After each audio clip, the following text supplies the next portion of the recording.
There exists a particular and profound historical tragedy, a tragedy that emerges when a naturally occurring substance, discovered and utilized for thousands of years in its original context, becomes systematically weaponized by industrial powers to serve commercial interests, to generate wealth through the deliberate enslavement and addiction of millions of people, to destabilize entire nations, and to justify military conquest and colonial domination.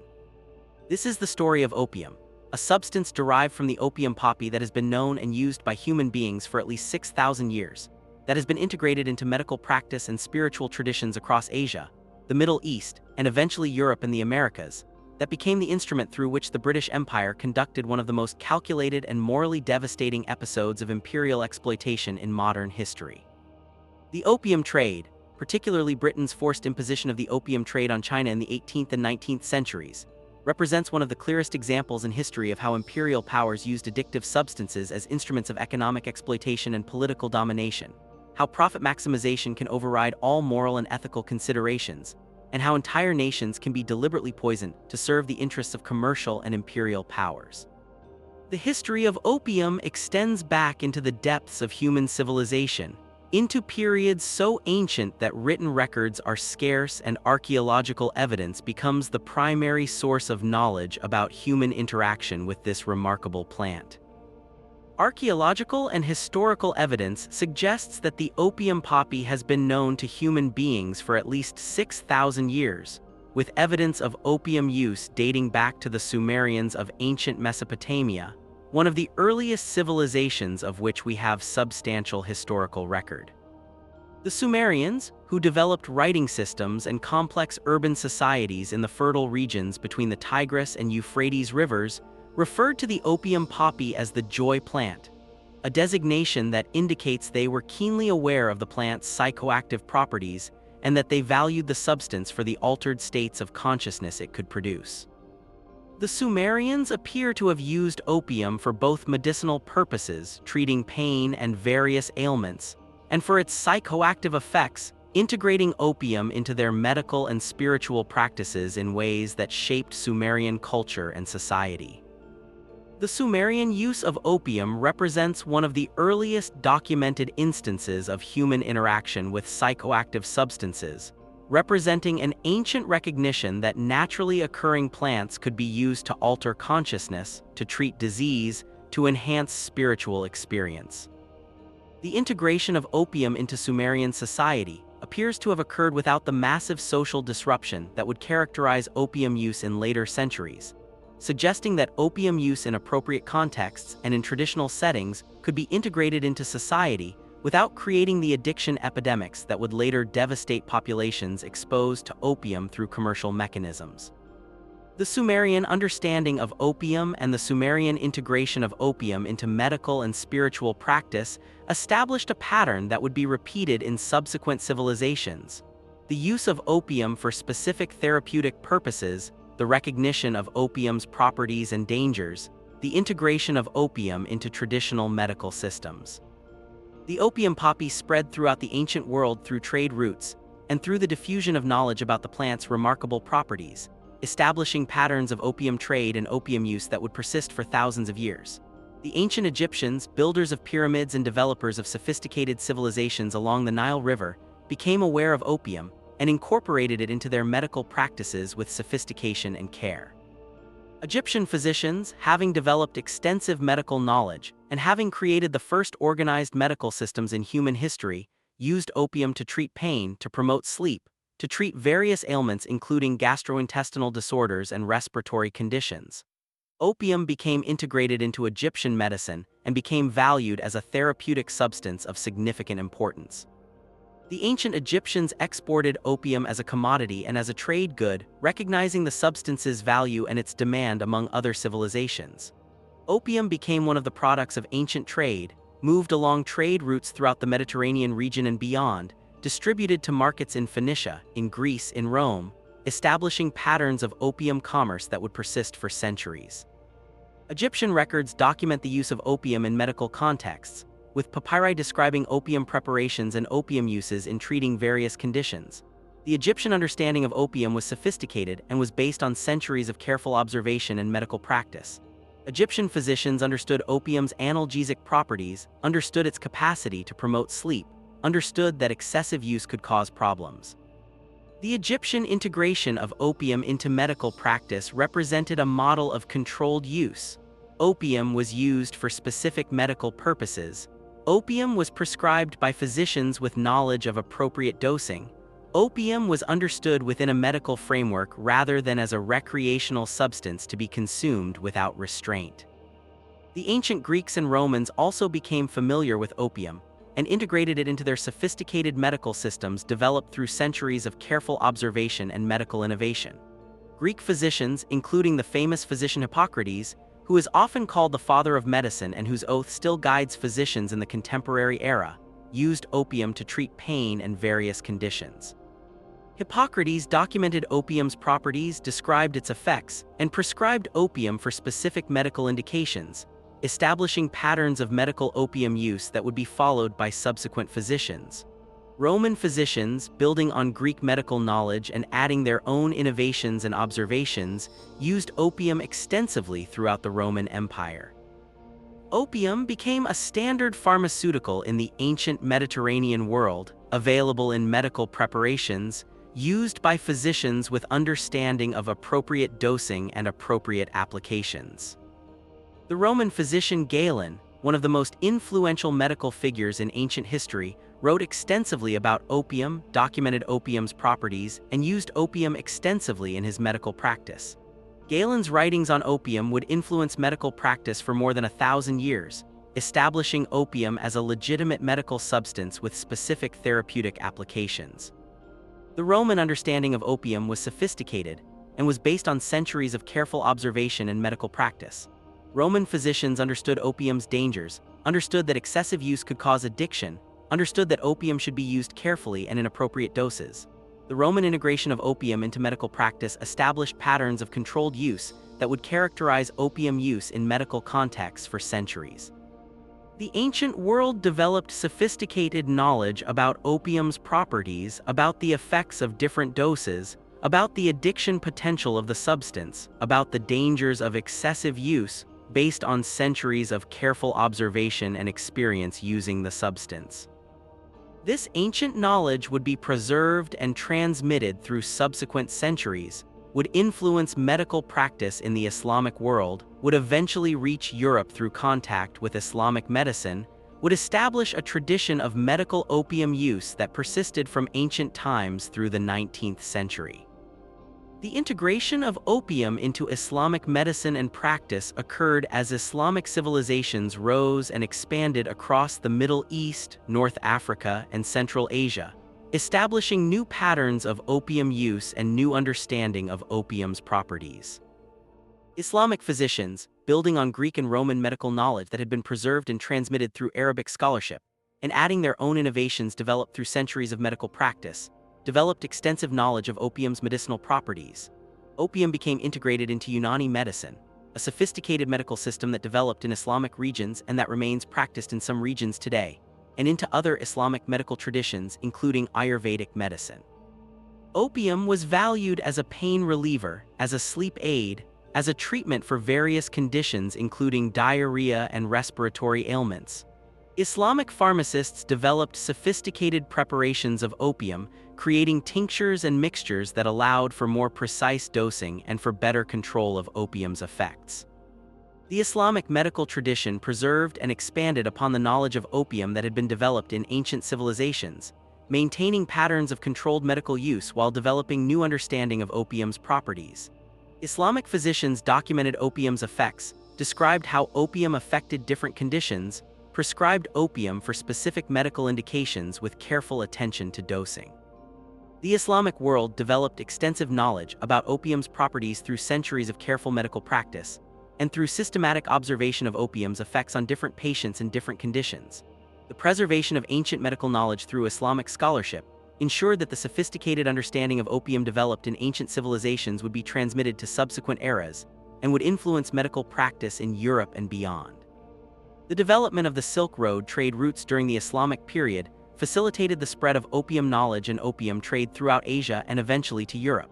The Silk Road represented one of the greatest commercial networks in human history, connecting East and West through Central Asia, facilitating the exchange of goods, ideas, technologies, and cultural practices between civilizations separated by vast distances.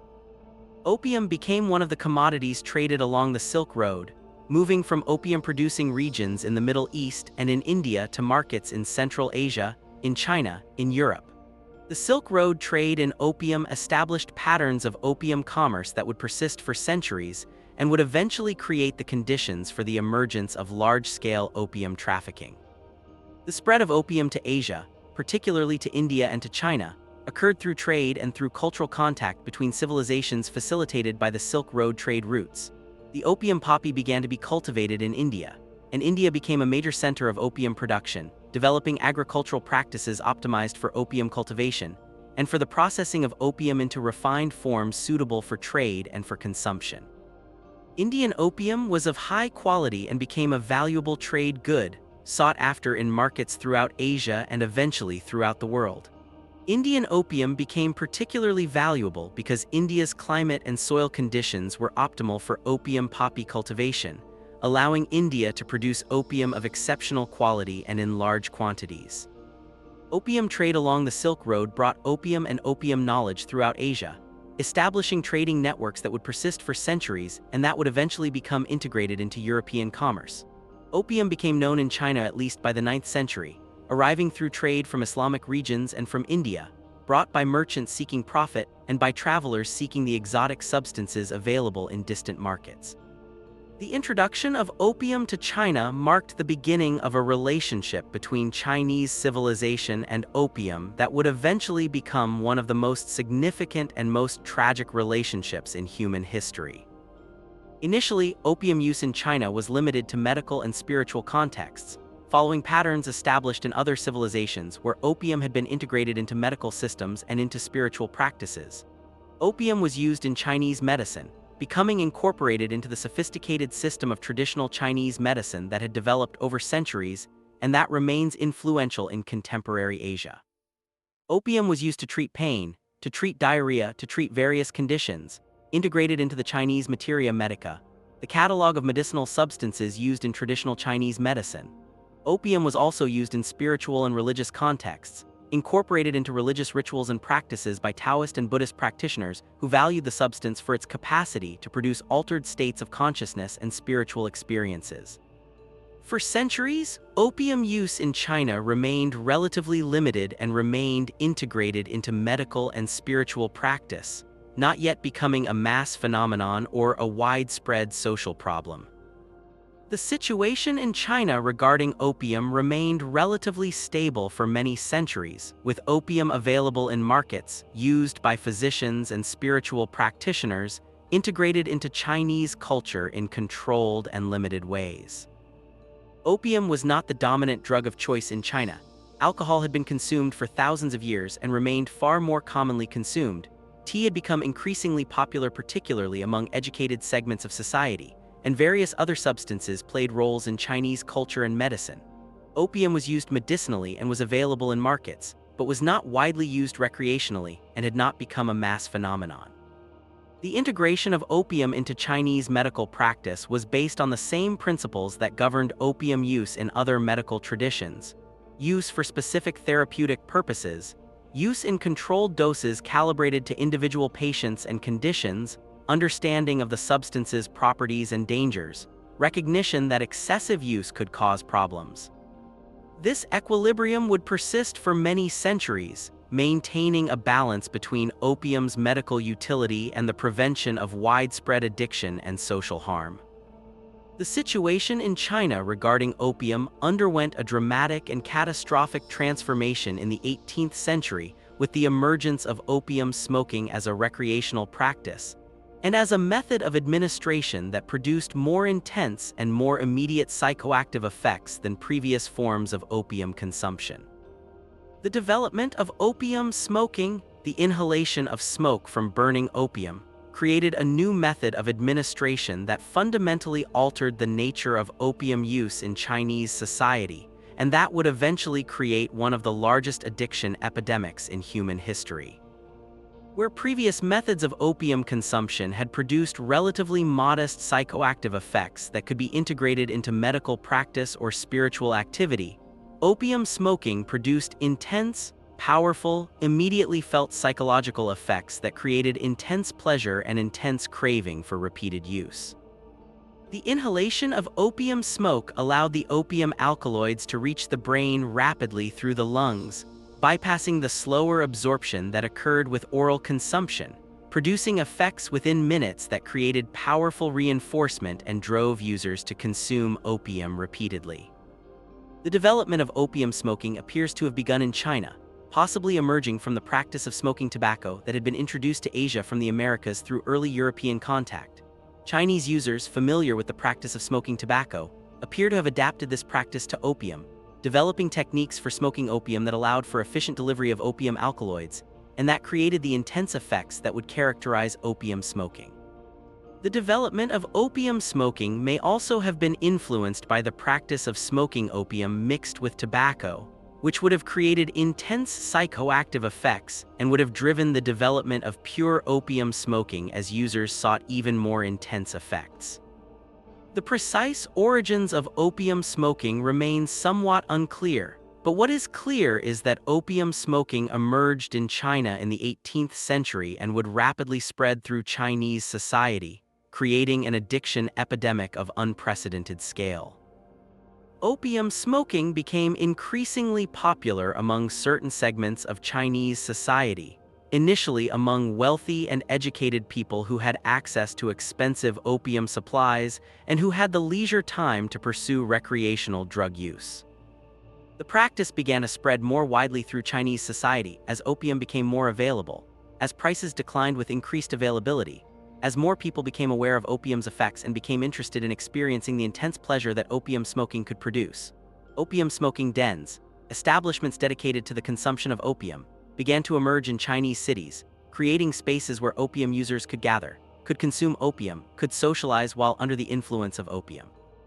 Opium smoking became integrated into Chinese popular culture, became a subject of artistic representation, became an increasingly visible phenomenon in Chinese society. The intense psychoactive effects of opium smoke, the rapid development of psychological dependence that occurred with regular use, the extremely addictive properties of opium administered through smoking, began to create increasing numbers of opium-dependent people in China. People who had tried opium smoking occasionally began to use it more frequently, began to spend significant portions of their income on opium, began to organize their lives around obtaining and consuming opium. Families were affected as family members became addicted to opium, as family resources were devoted to purchasing opium, as opium addiction undermined family stability. Entire communities were affected as opium addiction spread through neighborhoods, as opium dens became centers of social activity, as opium smoking became increasingly normalized in Chinese society. The emergence of opium smoking and opium addiction in China coincided precisely with British imperial expansion in Asia, and with British commercial interests in Asian trade that were becoming increasingly aggressive and increasingly focused on extracting wealth from Asian civilizations. In the late 18th century, Britain was seeking aggressively to expand trade with China, seeking to increase exports to China, seeking to gain access to Chinese products including tea, silk, and porcelain that were highly valued in European markets, and that generated substantial profits for British merchants. Britain had become a major consumer of Chinese tea, and the demand for tea in Britain had created a substantial trade in Chinese goods flowing to Britain. However, Chinese demand for British products was limited, constrained by the fact that China had developed sophisticated manufacturing and agricultural systems that met most of China's needs, and by the fact that Chinese merchants and consumers saw little value in most British manufactured goods. The trade deficit was in Britain's favor economically, but was a source of frustration for British merchants. Chinese goods flowed to Britain while few British goods were wanted in China, creating a situation in which Britain had to export silver and valuable metals to purchase Chinese goods. The export of silver from Britain to China created a drain on British monetary resources and represented a loss of wealth flowing out of Britain to purchase Chinese goods. This situation was economically inefficient from the British perspective and created pressure on British merchants and on the British government to find a way to balance trade, to increase British exports to China, to prevent the drain of silver from Britain to China. This trade imbalance was problematic for British merchants and for the British Empire, which sought aggressively to maximize profits and to expand British commercial dominance globally. British merchants and the British East India Company, the massive commercial and political organization that effectively ruled India under British direction, recognizing the growing Chinese demand for opium that was being created by the rapid spread of opium smoking in Chinese society, recognized an unprecedented opportunity to solve the trade imbalance problem and to generate extraordinary profits simultaneously. British merchants controlled opium supplies from India, where the British had established colonial control through military conquest and political domination, and had monopolized opium production and opium trade. The British East India Company maintained a monopoly on opium production in India and controlled the export of opium to international markets, allowing the company to capture all profits from opium trade.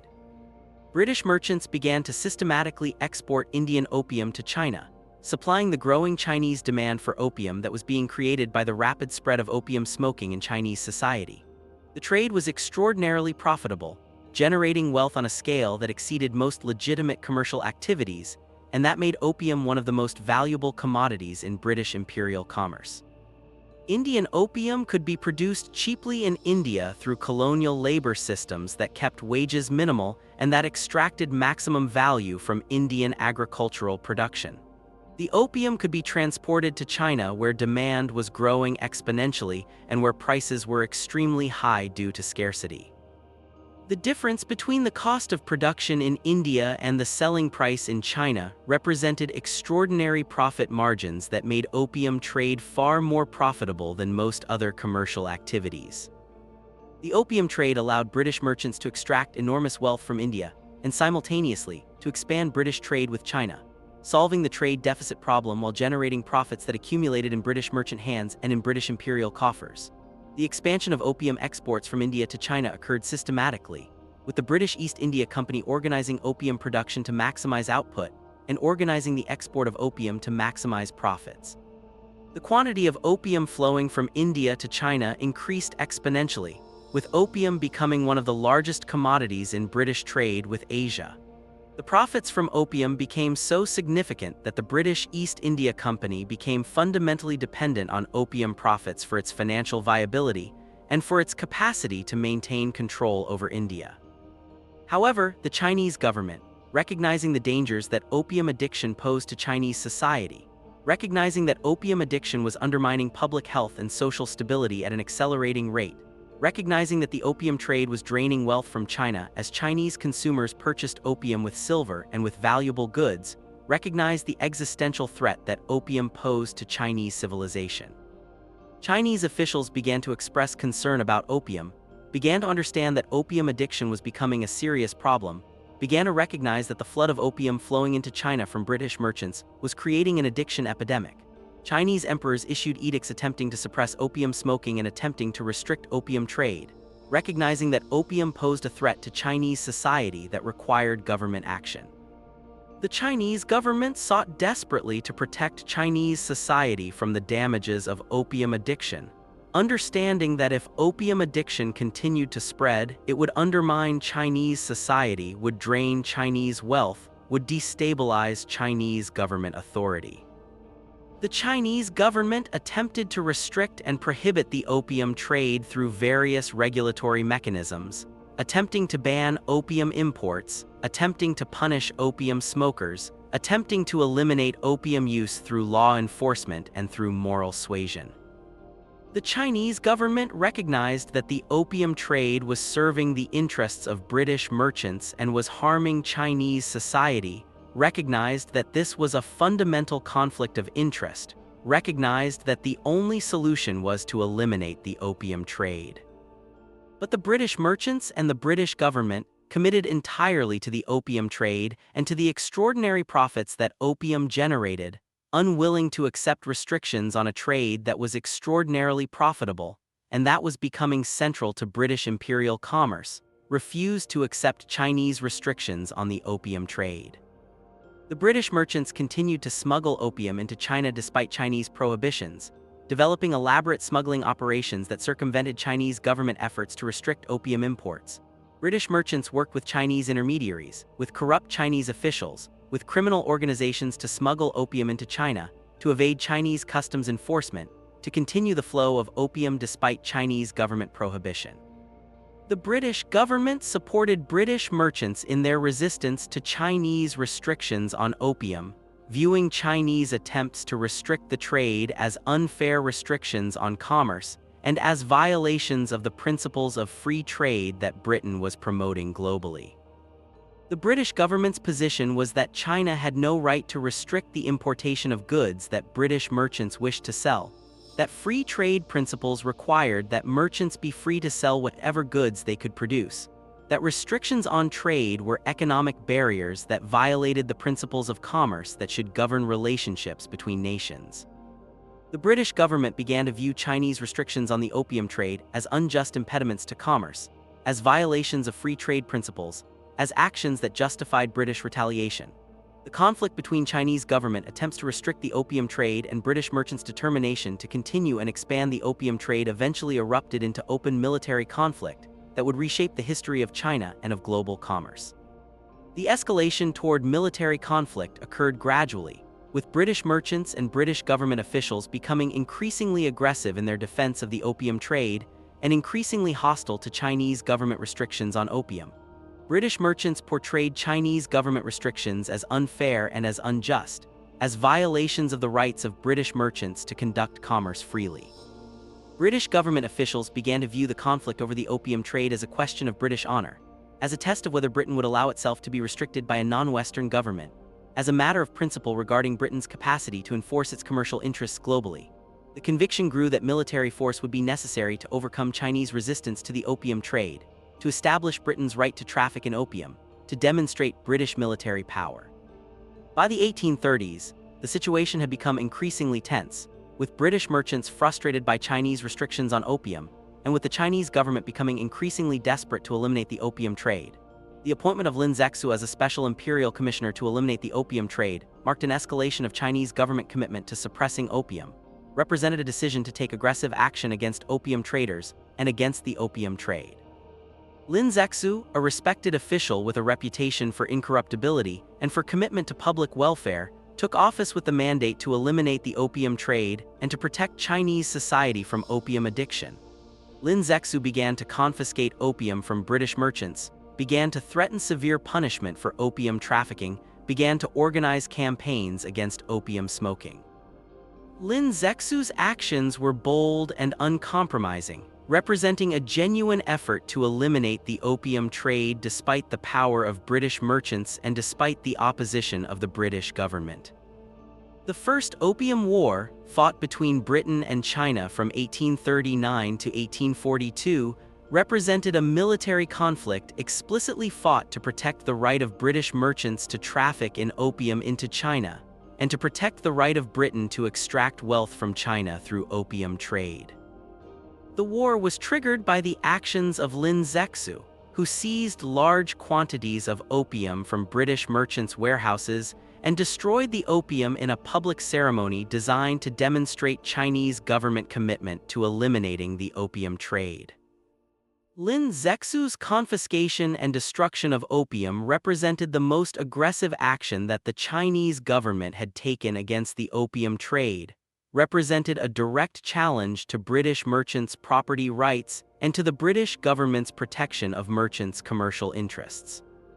The British response was immediate military aggression, a demonstration of the capacity of imperial military power to override non-Western government authority and to impose commercial arrangements that served Western interests. The British Navy, vastly superior in military technology and naval power to Chinese forces due to the technological advantages that Britain had developed through industrialization and through sustained military investment, attacked Chinese cities and military installations with overwhelming force. The British military campaign was designed deliberately to force the Chinese government to accept the opium trade, to open Chinese markets to unlimited British opium, and to extract concessions and territory from China as compensation for the military conflict and as demonstration of British power and British dominance. The British naval forces attacked coastal cities including Canton and Shanghai, using superior military technology to destroy Chinese coastal defenses and to establish British control over Chinese ports. The British naval blockade of Chinese ports prevented Chinese trade and created economic pressure on the Chinese government to accept British demands. The British military campaign demonstrated the profound military superiority that Britain possessed relative to China, demonstrated the capacity of industrial military technology to overcome traditional military forces. Chinese military forces, despite their courage and their commitment to defending their nation, were unable to resist the superior British military forces effectively. The British military overwhelmed Chinese forces, which were technologically inferior to British forces and were unable to effectively resist British naval power and British military technology. Chinese military forces relied on traditional military technologies including cannons of earlier designs, while British forces deployed modern naval vessels, modern artillery, modern firearms that demonstrated the technological superiority that industrial Britain possessed. Chinese soldiers fought with courage and determination, but were unable to overcome the technological disadvantages they faced. The British military campaign systematically destroyed Chinese military capacity and demonstrated the profound military superiority that Western industrial powers possessed relative to non-Western civilizations. The First Opium War ended with Chinese military defeat and with the Treaty of Nanking in 1842, a treaty that represented one of the most humiliating documents in Chinese history, and that established the foundation for increased British commercial dominance and for the expansion of the opium trade into China on an unprecedented scale. The Treaty of Nanking forced the Chinese government to accept the opium trade formally, to acknowledge Britain's right to traffic in opium, to open Chinese ports to British merchants. The treaty ceded the island of Hong Kong to British control in perpetuity, giving Britain a colonial possession in Chinese territory.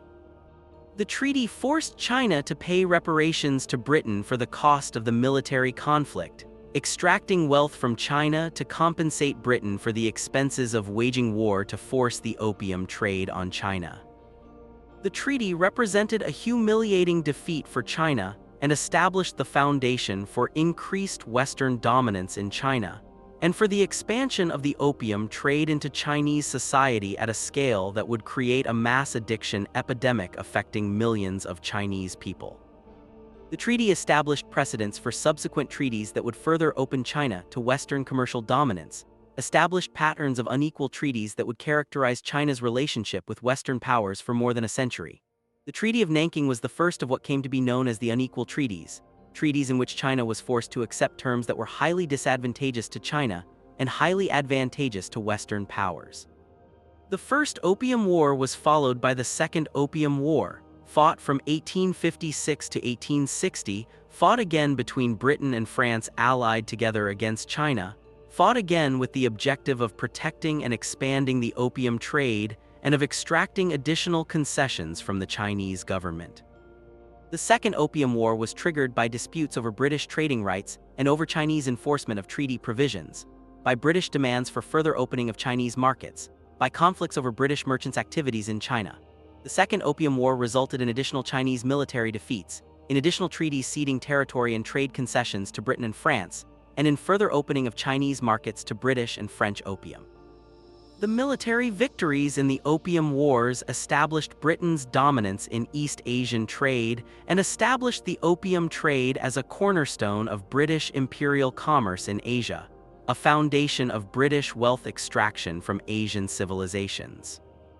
The expansion of the opium trade following the Opium Wars was massive and systematic, a deliberate expansion driven by British merchants seeking to maximize profits and by the British government seeking to expand imperial power and imperial wealth extraction.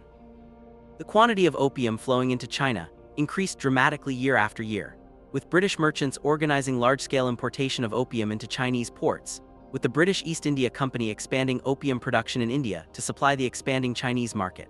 The The number of opium-dependent people in China increased exponentially as opium became increasingly available, as prices declined with increased supply, as more people were exposed to opium and became addicted. By the middle of the 19th century, millions of Chinese were addicted to opium, creating an addiction epidemic of unprecedented scale in human history that would have lasting consequences for Chinese society and for Chinese civilization. The opium addiction epidemic affected all segments of Chinese society: wealthy people, poor people, men, women, people in cities, people in rural areas. The opium addiction epidemic was devastating, affecting entire families, destroying families, undermining productivity in all sectors of Chinese society, causing enormous social disruption and social pathology. Entire regions of China were destabilized by opium addiction, with addiction rates in some regions approaching 50% or more of the adult population. In some regions, opium addiction became so widespread that significant portions of the population were dependent on opium, were spending most of their income on opium, were unable to work productively because of opium addiction. The social fabric of Chinese civilization was torn apart by the epidemic of opium addiction that was being deliberately created and expanded by British merchants pursuing profits, and that was being protected by British military force. The opium trade represented the most systematic and most deliberate campaign of drug-driven colonialism in human history, a calculated attempt by an industrial power to addict an entire civilization to serve commercial interests and to extract wealth on an unprecedented scale. The British government's protection of the opium trade through military force, the British government's willingness to wage wars to protect the right of British merchants to traffic in opium, demonstrated the extent to which commercial interests could shape imperial policy and could drive military conflicts. The British government had waged wars, had deployed military forces, had caused deaths, had created suffering on a massive scale, all to protect the right of merchants to traffic in an addictive drug. The opium trade was extraordinarily profitable for British merchants, generating wealth on a scale that dwarfed profits from legitimate trade and that dwarfed profits from most other commercial activities. The profits extracted from the opium trade were enormous, representing a significant portion of British imperial wealth in the 19th century. The opium trade became one of the primary sources of British wealth generated from Asian colonies, one of the foundations of British imperial power and British industrial development. The profits from the opium trade were reinvested in British imperial expansion, in British industrial development, in British wealth accumulation, in the construction of British cultural and political institutions that still exist in the contemporary era. The wealth generated by opium trade funded British schools, British libraries, British museums, British universities, British cultural institutions, meaning that much of British civilization in the 19th century was literally built on the wealth extracted through poisoning Chinese civilization. The Chinese government and Chinese society were profoundly damaged by the opium trade in ways that extended far beyond the 19th century, and that shaped Chinese history for more than a century.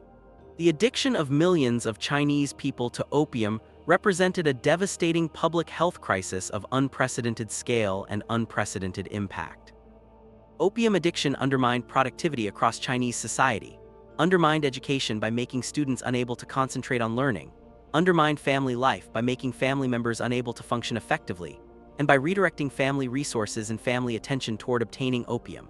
The resources spent by Chinese consumers on opium represented wealth draining from China to British merchants at a rate that accumulated to billions of dollars over decades. The destabilization of Chinese society caused by widespread opium addiction contributed directly and measurably to the decline of the Chinese Empire and to China's increasing weakness relative to Western imperial powers that were simultaneously consolidating military and commercial dominance. The Chinese government's capacity to collect taxes was undermined as opium addiction diverted resources away from government coffers. The Chinese military's capacity to function effectively was undermined as soldiers became addicted to opium, as military discipline deteriorated, as military effectiveness declined.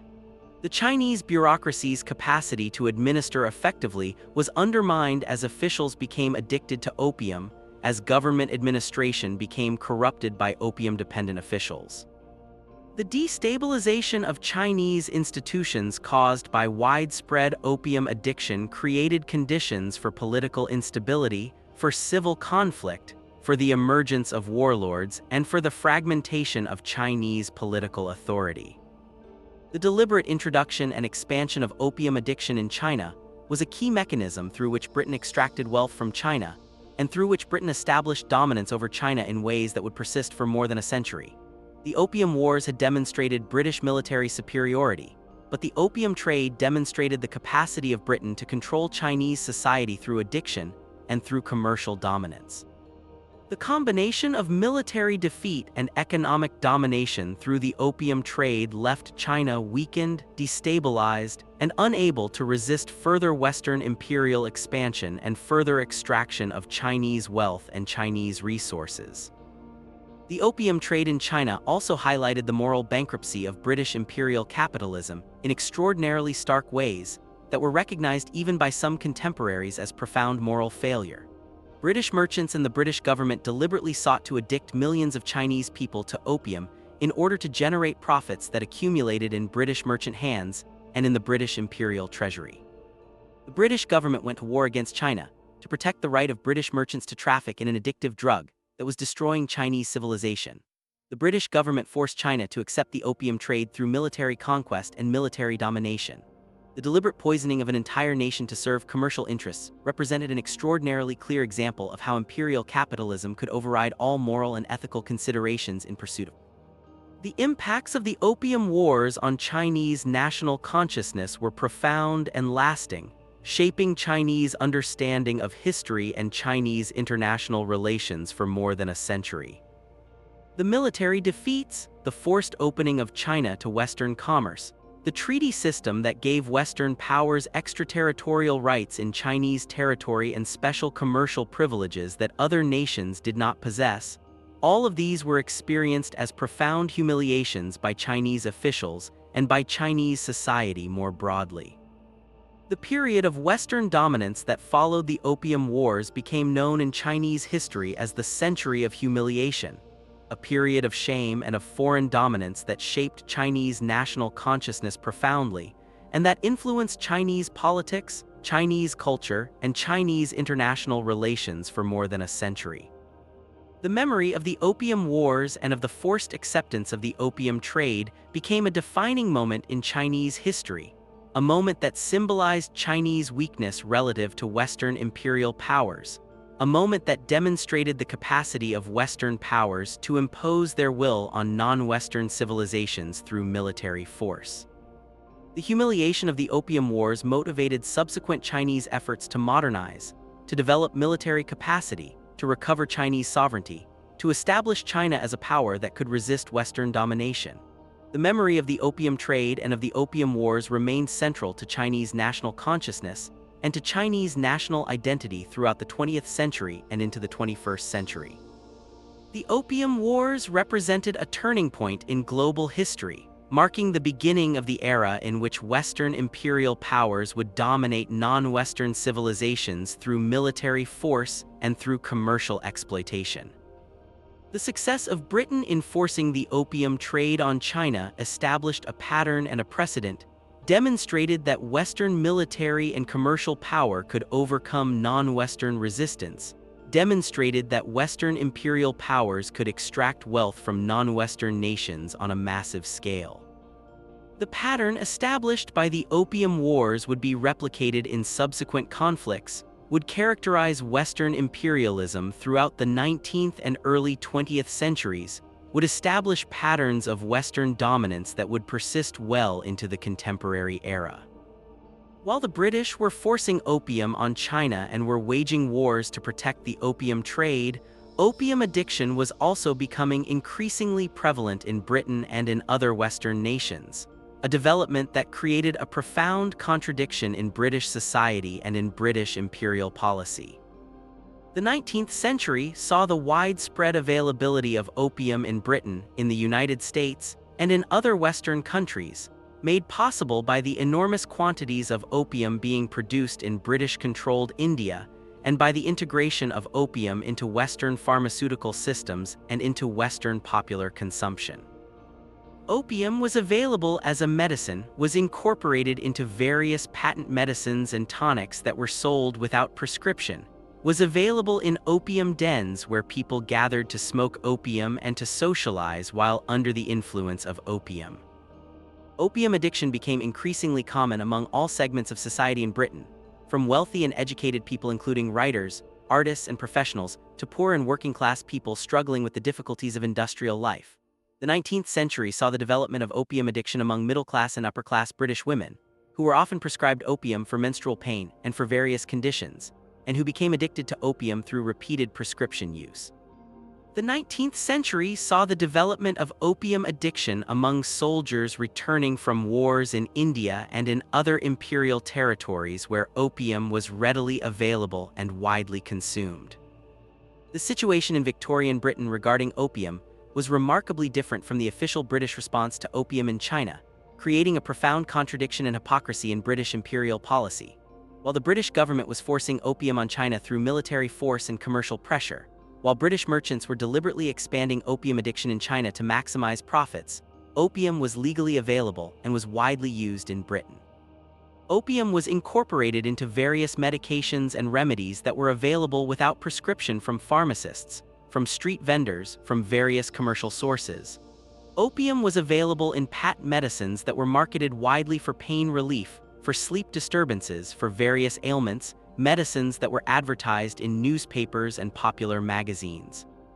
The widespread availability of opium in Britain meant that addiction to opium was widespread among British populations at all social levels. The use of opium to manage pain and illness was common in Victorian Britain, reflecting the limitations of 19th century medicine and the lack of alternative pain management strategies. Physicians prescribed opium for pain, for cough, for sleep disturbances, for various conditions, often without fully understanding or communicating the addictive properties of the substances they were prescribing. Patients used opium remedies, sometimes becoming addicted without being fully aware of the addictive properties of the substances they were consuming, finding themselves dependent on opium and unable to discontinue use without experiencing withdrawal symptoms. The hypocrisy was stark and was recognized by some critics. Britain was waging wars to force opium on China while permitting widespread opium use and addiction within Britain, demonstrating that the concern was not about opium's dangers but rather about who controlled the opium trade and who profited from it. One of the most disturbing aspects of opium use in Victorian Britain was the use of opium to manage crying and fussy infants, a practice that represented one of the clearest illustrations of the dangers of unregulated access to addictive substances and of the vulnerability of the most vulnerable members of society to harm caused by addiction. Opium-containing preparations were given to crying babies to quiet them, to help them sleep, to keep them pacified while mothers engaged in work or other activities. Mothers, lacking other means of managing fussy infants, lacking knowledge of the dangers, administered opium to their children, often without understanding the consequences of giving opium to infants. Infants were exposed to opium, became dependent on opium, were withdrawn from opium when the preparations were no longer given, experienced withdrawal symptoms that were painful and distressing. The practice of giving opium to infants represented an extraordinarily disturbing example of how the widespread availability of opium in Victorian society resulted in harm even to the most vulnerable populations. Infants who had no ability to consent to drug use and who had no understanding of what they were being given. The opium dens of Victorian Britain became famous in literature and in popular culture, becoming symbols of both the exotic and the dangerous, attracting people seeking the intense psychoactive effects of opium smoke and creating spaces where opium addiction occurred openly and visibly. Charles Dickens, the famous Victorian novelist whose works documented the conditions of British society, wrote about opium dens in London in his works, portraying opium dens as spaces of degradation and addiction where people from all walks of life gathered to consume opium. Opium dens became part of the cultural landscape of Victorian Britain, became subjects of fascination and of moral concern, became locations where opium addiction and opium intoxication occurred openly in urban centers. The addiction to opium in Victorian Britain was widespread and was often not seen as a significant social problem worthy of urgent government action despite the clear evidence of harm and social disruption. Opium addiction affected educated people, professional people, wealthy people, including some of the most prominent figures in Victorian society. Some of the most famous figures in Victorian society were opium addicts whose addiction was often known within their circles, but was not subject to the same intensive moral condemnation and legal punishment that would later characterize drug enforcement in the 20th century. The opium addiction that was widespread in Britain was often seen as a personal moral failing or as a medical condition that should be addressed through medical treatment, rather than as a criminal matter that should be addressed through law enforcement and incarceration. This contrasted sharply with the way that opium use was viewed when it became associated with particular ethnic groups, or when it occurred in contexts that were seen as threatening to established order and social hierarchy. Chinese immigrants to the United States, for example, brought opium smoking with them, and opium smoking became associated with Chinese communities in ways that generated intense prejudice and moral condemnation. The association between opium use and Chinese immigrants, between opium smoking and Chinese culture, led to intense prejudice, to racist depictions of Chinese immigrants, to legislation criminalizing opium use and in particular criminalizing opium smoking. The Opium Exclusion Act of 1909 in the United States criminalized opium use, beginning a pattern of criminalization that would intensify in subsequent decades. The criminalization of opium use became selective, with opium use by respectable middle-class people in medical contexts being tolerated and even normalized, while opium use by Chinese immigrants and by poor and marginalized populations was criminalized and subjected to harsh legal penalties. The understanding of opium in Victorian Britain was shaped by distance from the sources of opium production and by the power of British merchants to profit from opium trade. The opioids that were available in Britain came from the British colonies, particularly from India, where British colonial authorities had monopolized opium production, and where opium cultivation had been systematized and industrialized to meet global demand. The profits from opium production in India and from opium trade to China flowed to Britain, enriching British merchants in the British Empire, accumulating wealth that was reinvested in British industry and in British imperial expansion. The widespread availability of opium in Britain was facilitated by the enormous supply of opium being produced in British-controlled India, by the abundance of opium that resulted from the vast scale of opium production organized to supply global markets. The abundance of opium and the profitability of opium trade created a situation in which opium addiction in Britain was tolerated as an acceptable social cost of a profitable commercial operation. The British government did not aggressively suppress opium use in Britain in the way that it aggressively suppressed opium use in China through the Opium Wars, because opium addiction in Britain did not threaten British commercial interests or British imperial power. The Chinese government's concern about opium addiction in China was driven by the recognition that opium was undermining Chinese society and draining Chinese wealth. But the British government's approach to opium in Britain was shaped by indifference to the social costs of opium addiction, because those costs fell on populations that did not threaten British interests. The British control of opium production in India was established through British colonial dominance and through the exercise of colonial power to reorganize Indian agriculture and Indian society around opium production. British colonial authorities took control of opium production in India, established government monopolies on opium production that gave the British colonial government exclusive rights to produce and distribute opium, organized large-scale opium cultivation in regions of India that became centers of opium production. Indian peasants were forced or coerced into growing opium poppies instead of food crops through a system of colonial taxation and colonial authority that left peasants with no alternative means of earning income and meeting their tax obligations. The production of opium became organized not around meeting the medical needs of Indian populations, but around producing opium for export and profit. The vast majority of the opium produced in British-controlled India was exported primarily to China to generate profits for British merchants and for the British colonial government that collected taxes and monopoly revenues from opium production. The British colonial authorities accumulated wealth from opium production while Indian peasants remained impoverished. While Indian agricultural production became distorted to prioritize opium cultivation, while Indian food security was threatened by the diversion of agricultural resources toward opium cultivation. The British appropriated the profits from opium sales and the wealth generated by opium trade, leaving Indian peasants with minimal compensation for their labor and leaving Indian society destabilized by the reorientation of agriculture toward opium production. The impact on Indian society of the British monopolization of opium production was significant and harmful, creating distortions in Indian agriculture that would persist for decades.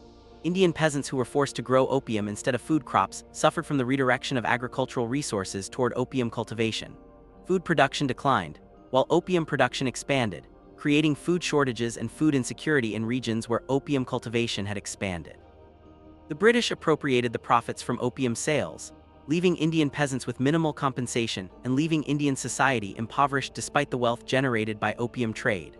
The forced cultivation of opium in India represented a form of colonial exploitation, using colonial power to force the production of a commodity that served British interests and generated wealth for Britain, while causing harm to Indian populations and while distorting Indian society. The Chinese government eventually came to recognize that the only solution to the opium crisis that was destroying Chinese civilization was to eliminate opium production and opium consumption entirely. The Chinese government, after decades of opium addiction spreading through society, after the humiliation of military defeats in the Opium Wars, after the recognition that opium was destroying Chinese society at a rate that threatened the very survival of Chinese civilization, began to take action to suppress opium production and consumption within China. The Chinese government launched anti-opium campaigns, attempted to eradicate opium cultivation in regions where opium was being grown, attempted to suppress opium smoking through increasingly stringent legal penalties. The Chinese government implemented increasingly severe penalties for opium production and opium consumption, including execution for large-scale opium trafficking and severe corporal punishment for opium possession. The suppression of opium production and consumption in China occurred gradually over decades and was not fully successful until the 20th century because of the difficulties inherent in eliminating a substance for which demand persisted among addicted populations, and because of the continued availability of opium from external sources. The Chinese government's efforts to suppress opium were constrained by the fact that Britain and other Western powers had treaty rights to import opium into China, and had international legal rights established through the Opium Wars treaties that explicitly protected the opium trade. The Chinese government could not simply eliminate the opium trade without confronting British opposition, and without risking further military conflict with Britain. The suppression of domestic opium production was more feasible than suppressing imports, and the Chinese government focused increasingly on eliminating opium cultivation within China, on implementing penalties severe enough to discourage opium cultivation. By the early 20th century, China had largely succeeded in eliminating opium production within its borders, though opium continued to be imported from India and from other sources. The eventual decline of the large-scale opium trade coincided with the emergence of other concerns in British imperial commerce, and with changes in pharmaceutical practice that made opium less central to Western medicine. The development of new pharmaceutical products that could achieve effects previously achieved through opium, the emergence of morphine and other purified opium alkaloids as more precise medicines, the development of synthetic alternatives to opium, the changing priorities of imperial commerce as new commercial opportunities emerged in other regions and in other commodities, all contributed to the eventual decline of the large-scale opium trade that had characterized 19th-century British commerce. However, the transformation of opium trafficking patterns and the eventual decline of the large-scale opium trade did not represent a moral reckoning or an acknowledgement of the harm caused by the opium trade. Rather, the decline of the large-scale opium trade represented a shift in commercial opportunities and in the focus of imperial commerce as Britain pursued other sources of wealth and other mechanisms of imperial extraction. The British government did not apologize for the opium trade, did not acknowledge the harm caused, did not provide reparations to China for the damages caused by decades of opium trafficking that had poisoned an entire civilization. The memory of the opium trade remained a source of bitterness in China and contributed to Chinese determination to resist Western dominance and to recover Chinese sovereignty. The legacy of the opium trade extended far beyond the 19th century and beyond the direct effects of opium addiction on Chinese society. The addiction of millions of Chinese people to opium had created a massive opium addiction problem that persisted into the 20th century and that required decades of intensive effort to overcome. The undermining of Chinese society by opium addiction contributed significantly to political instability, to civil conflict, to the weakness of the Chinese state relative to Western imperial powers, to the decline of the Chinese Empire. The Opium Wars and the forced imposition of the opium trade on China had demonstrated British military superiority and had established Western dominance over China on a scale that would persist for more than a century. The treaty system that had emerged from the Opium Wars had established special privileges for Western powers in China and had contributed to the loss of Chinese sovereignty and to the emergence of Western dominance in Asian commerce and in Asian geopolitics. The story of the opium trade stands as one of the most significant and most tragic examples of how imperial power can be deployed without moral constraint to serve commercial interests, how entire civilizations can be deliberately poisoned for profit, how the pursuit of wealth can override all ethical considerations.